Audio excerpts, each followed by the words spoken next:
王浩老婆的突然大声说道：“小点声，人家没拿到钱，这么赶着呢，咱们这么热闹，是往他上头打吗？”院子里轻微树，随即爆发出更嚣张的声音。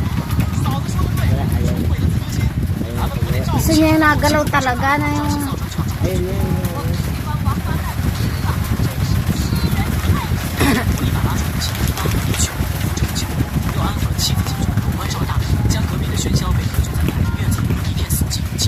Hulog yung sulok.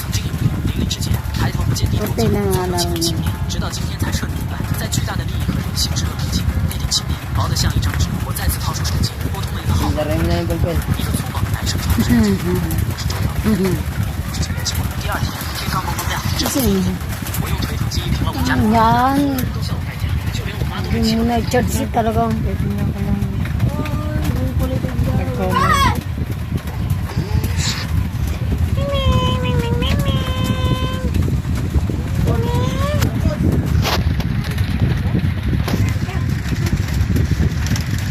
Sabong. Tawa ka sa galit yan.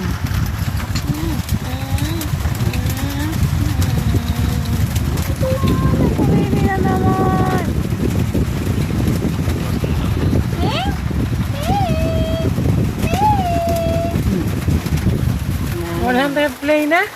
O 166 na?